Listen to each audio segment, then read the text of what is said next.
Hello class 10th, कैसा चल रहा है? समर वेकेशन अच्छे से चल रहा है? पढ़ाई वढ़ाई हो रही है या नहीं हो रही है? चलो, मुझे उम्मीद है कि पढ़ाई हो ही रही होगी, क्योंकि इस बार का रिजल्ट आप लोगों ने देखा ना, कितना बेहतरीन रिजल्ट आया। कई सारे बच्चों के 500 आउट ऑफ 500 तक आए हैं, समझ रहे हो? तो हमें भी उस लेवल की मेहनत करनी है जिससे क्या हो कि हमारे भी मार्क्स अच्छे आए। लगभग मैं ये समझता हूँ कि आपको 90 प्लस तो आना ही चाहिए, ठीक है। 90 प्लस मार्किंग जैसे ही आपकी होने लगेगी, जैसे ही आप 90 प्लस मार्क लेके आएंगे, तो ये है कि हाँ, आपने कुछ पढ़ाई की है, आपने मेहनत की है, वो मेहनत आपकी दिखना शुरू हो जाएगी, ठीक है। चलिए, तो आज की क्लास में हम पढ़ेंगे जो हमारा रिसोर्सेज एंड डेवलपमेंट चल रहा था, उसका हम आगे का पार्ट तैयार यहाँ करने वाले हैं, ठीक है। पिछली क्लास में मैं आपको, जहां तक है मुझे याद है, मैं आप लोगों को नीड पढ़ा के गया था कि रिसोर्सेज की क्या नीड है हमारे लिए। क्लियर? रिसोर्सेज की क्या नीड है, नीड ऑफ रिसोर्स। आज की क्लास में हम रिसोर्सेज में जो टाइप है उसको पढ़ने वाले हैं। तो देखिए, सबसे पहले जो हमारा फर्स्ट रिसोर्स आएगा वो आएगा हमारा लैंड रिसोर्स, ठीक है। अब लैंड सबसे बेसिक है, क्योंकि ओवरऑल हम जिस जगह पर खड़े हैं वो भी एक लैंड ही है, ठीक है। सो जमीन का उपयोग करना, उसको एक रिसोर्स बनाना और उससे कई सारी चीजों को एक्सट्रैक्ट करना बहुत ज्यादा इंपॉर्टेंट है। सो दैट्स व्हाई हमने पहला जो रिसोर्स लिया है वो लैंड रिसोर्स ही लिया है। Clear?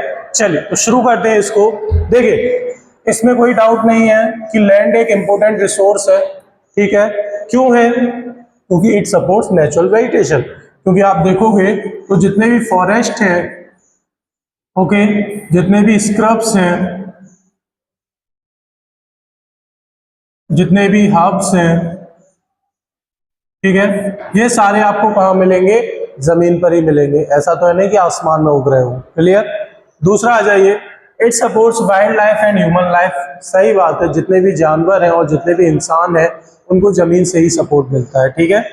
Third, it supports human economic activities, transport and communication system.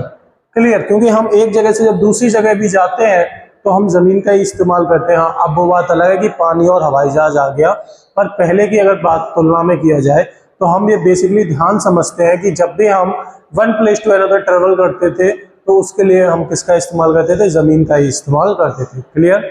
चलिए, अब आ जाइए, India has a land under a variety of relief features.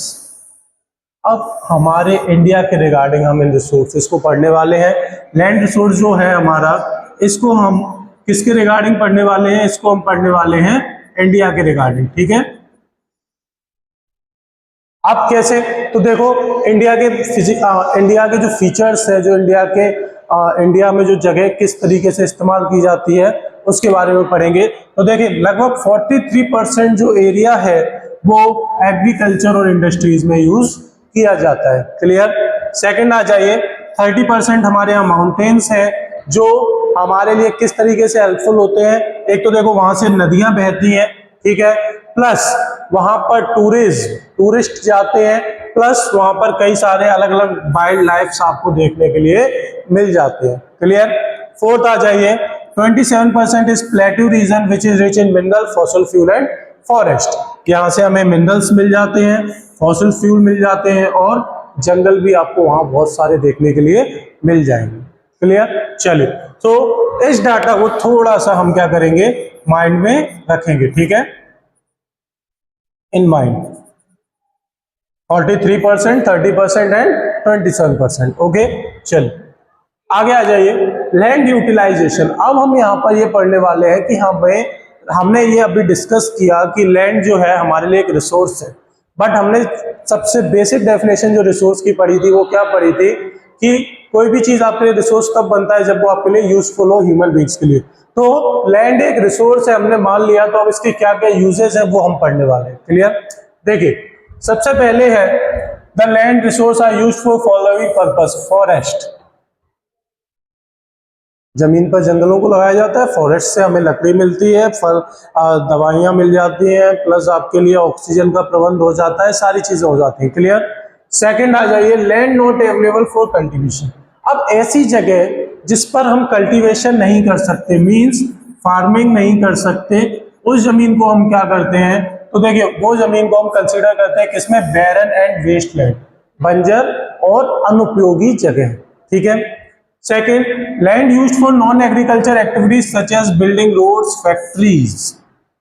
अब जो जमीन है उसको हम, जैसे देखो बैरन लैंड, बंजर जमीन है, उसका हम कल्टीवेशन के लिए इस्तेमाल नहीं कर सकते, तो हम फिर उसका इस्तेमाल किसके लिए करते हैं, जो नॉन एग्रीकल्चरल एक्टिविटीज है, जैसे आपका फैक्ट्रीज का सेटअप या फिर रोड्स बनाने के लिए या फैक्ट्रीज को सेटअप करने के लिए हम इन जगहों का इस तरीके से लैंड का इस्तेमाल करते हैं। थर्ड, अनकल्टिवेटेड लैंड, ऐसी जगह जहां कल्टीवेशन नहीं होता, वो हमारे लिए किस तरीके से यूजफुल है, how it is useful for us. जिस जगह पर कल्टीवेशन नहीं होता है, खेतीबाड़ी नहीं होती है, वो कैसे यूजफुल है, तो वो देखो ऐसे यूजफुल है कि वहां पर permanent pasture and grazing lands होती हैं।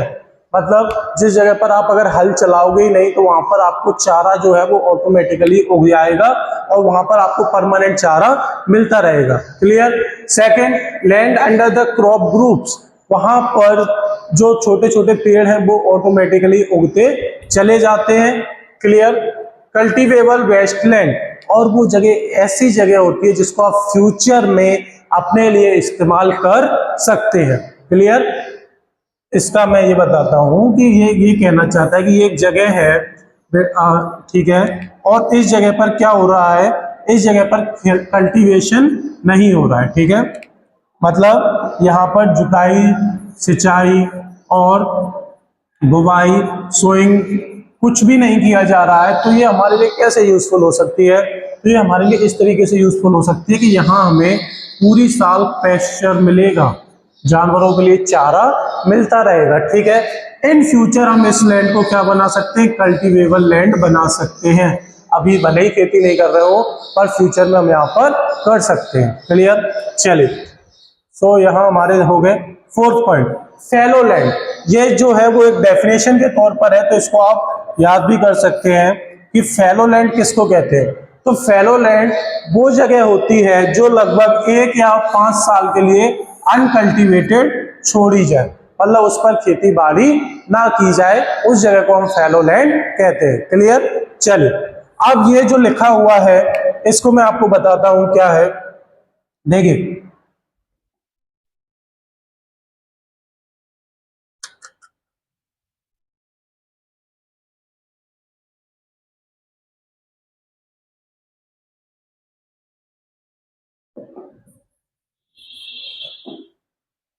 ये जो है यहाँ पर ये नेट सोन एरिया लिखा है, जबकि ये नेट सोन एरिया का मतलब होता है कि आपके पास, देखो मैं यहाँ पर बताता हूँ, दो चीजें हैं आपके लिए, दोनों चीजों को मैं यहाँ पर क्लियर करता हूँ। ठीक है, देखो एक है नेट सोन एरिया,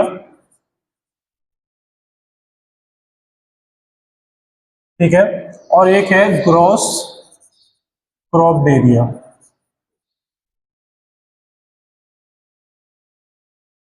क्लियर। अब इन दोनों चीजों को मैं क्लियर करता हूं कैसे। तो देखो, नेट सोन एरिया का मतलब होता है कि आप सपोज कीजिए कि आपके पास इतनी बड़ी जगह है, ठीक है, बट आप खेती कितने में कर रहे हो, नॉर्मल इतनी सी जगह में आपने अपनी फार्मिंग को कंटिन्यू कर रहे हो। सो सिंपली मैं आपको बताऊं तो जितनी जगह में आप खेती कर रहे हो, जितनी जगह में आप बुवाई कर रहे हो, उतनी पूरी जगह को क्या कहा जाता है, नेट सोन एरिया कहा जाता है। ठीक है। अब ग्रॉस क्रॉप्ड एरिया क्या होता है, तो ग्रॉस क्रॉप्ड एरिया को समझिए। ग्रॉस क्रॉप्ड एरिया में सबसे पहले तो आपका आता है नेट सोन एरिया, ठीक है, नेट सोन एरिया हो गया। प्लस इसमें हम ये देखते हैं कि हम 1 साल के भीतर या 5 साल के भीतर यहाँ पर कितनी बार खेती बाड़ी कर रहे हैं। ये सारी चीजों को जब हम मेंशन करते हैं तो उसको हम क्या कहते हैं, ग्रॉस क्रॉप्ड एरिया कहते हैं। ग्रॉस क्रॉप्ड एरिया की आप देखिए, area sown more than once in agriculture year plus net sown area is known as gross crop area. ऐसी जगह जिसको हम साल में 1 से 2 बार वहां पर खेती करते हैं, प्लस उसमें क्या इंक्लूड किया जाता है, नेट सोन एरिया भी इंक्लूड किया जाता है, देन हम उस पूरे एरिया को क्या कहते हैं, ग्रॉस क्रॉप्ड एरिया कहते हैं। क्लियर, चलिए आगे आ जाते हैं। अब इंडिया में है जो लैंड यूज पैटर्न कैसा है, मतलब लैंड को हम किस किस तरीके से और उसमें क्या पैटर्न बना के रखा है हमने, उसके बारे में डिस्कस करते हैं। तो देखिए सबसे पहले लैंड यूज पैटर्न मतलब जमीन का हम इस्तेमाल तो करते हैं, पर उसको इस्तेमाल करने के लिए क्या क्या चीजों पर हमें ध्यान देना पड़ता है वो भी हम यहाँ पर समझेंगे। तो देखिए सबसे पहला है आपका फिजिकल फैक्टर्स, मतलब जिस जमीन का आप इस्तेमाल करने वाले हो वो जमीन कैसी है, टोपोग्राफी, वहां की जो विशेषताएं हैं, जो फीचर्स है वो कैसे, वहां का क्लाइमेट कैसा है, वहां की सॉइल कैसी है, तब हम उसको इस्तेमाल करते हैं। दूसरा ह्यूमन फैक्टर्स, वहां पर पॉपुलेशन डेंसिटी कैसी है, ज्यादा भीड़ भाड़ वाली जगह है या कम भीड़ भाड़ वाली जगह है, ठीक है। वहां पर टेक्नोलॉजिकल कैपेबिलिटी है या नहीं, मीन्स कहने का ये है कि आप वहां अगर किसी टेक्नोलॉजिकल चीज का सेटअप करना चाहते हो तो वो वहां पर सरवाइव हो पाएगी या नहीं हो पाएगी। क्लियर। दूसरा वहां का कल्चर कैसा है, वहां का ट्रेडिशन कैसा है, तब जाकर आप वहां की जमीन का इस्तेमाल कर सकते हैं। सपोज कीजिए आप अरुणाचल प्रदेश में जाकर, मैं एक डायरेक्ट नहीं, मैं किसी चीज को पॉइंट आउट नहीं कर रहा हूं, बस आप ये सपोज कीजिए कि आप अरुणाचल प्रदेश में जाकर क्या करोगे, वहां की जो जमीन है वहां पर एक फैक्ट्री सेटअप करने का सोच लो, ठीक है। पर आप उसको सेटअप क्या कर पाओगे जब आप वहां के फिजिकल फीचर्स को देखोगे कि वहां फैक्ट्रीज लग सकती हैं या नहीं लग सकती, वहां के ह्यूमन फैक्टर्स को देखोगे कि वहां के लोग बाग कैसे हैं, तब आप वहां की जमीन का इस्तेमाल कर पाओगे, नहीं तो नहीं कर पाओगे। क्लियर। नेक्स्ट आ जाइए। हाँ, ये आपके लिए एक सिंपल क्या कहते हैं इंफॉर्मेशन है जो आपको याद रहनी चाहिए कि इंडिया का जो टोटल सरफेस एरिया है, जो टोटल एरिया है वो कितना है, 3.28 मिलियन स्क्वायर किलोमीटर, ठीक है। इसको ऐसे लिख लेना, किलोमीटर स्क्वायर, ठीक है। चलो अब land use data accounts for only 93% because for most of the north east state land use reporting is not done. Means हमारे यहाँ जो 3.28 मिलियन स्क्वायर किलोमीटर एरिया है उसमें हम लगभग 93% एरिया को ही इस्तेमाल कर पाते हैं, क्योंकि जो नॉर्थ ईस्ट साइड के जो स्टेट्स हैं वो अपने यहाँ लैंड का ज्यादा इस्तेमाल नहीं करते।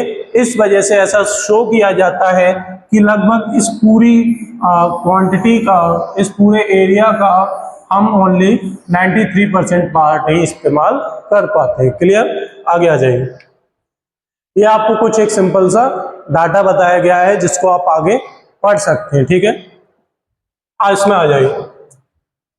Net sown area differs greatly from one state to another state, बिल्कुल सही है। कहीं लोग ज्यादा एरिया में खेती करते हैं किसी राज्य में, किसी में कम पार्ट में खेती करते हैं, ठीक है। तो इसीलिए आपसे कहा गया है कि जो नेट सोन एरिया है वो हर स्टेट का दूसरे स्टेट से क्या होता है, अलग होता है, ठीक है। जैसे पंजाब या हरियाणा में देखो तो लगभग उनका जो एरिया है उसके लगभग 80% एरिया में वो खेती करते हैं।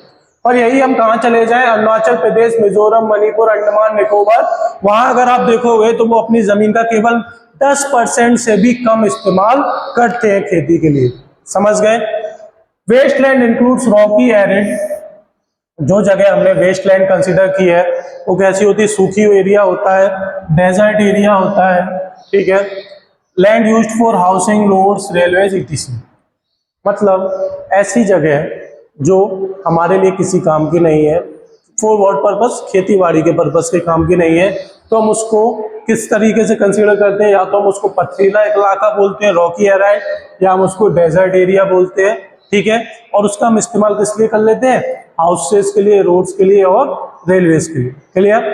According to the national forest policy 33% should be under forest cover, but India it is only 22%। ये आपके लिए एक जनरल सा एक थॉट है कि जो नेशनल फॉरेस्ट पॉलिसी है उसने ये कहा है कि आपका जो ओवरऑल एरिया है उसमें 33% फॉरेस्ट एरिया होना चाहिए, बट इंडिया में जो है वो 22% है। क्लियर। चलो आज की वीडियो में हमने जो लैंड रिसोर्सेज पढ़ा उसके लिए हम आज की वीडियो को यही रोकते हैं, ठीक है। इसके आगे की वीडियो में हम आगे के रिसोर्सेज को डिस्कस करेंगे, ठीक है। आप सभी इसको पढ़ते रहिए। चलिए मिलते हैं नेक्स्ट वीडियो में। Thank you everyone.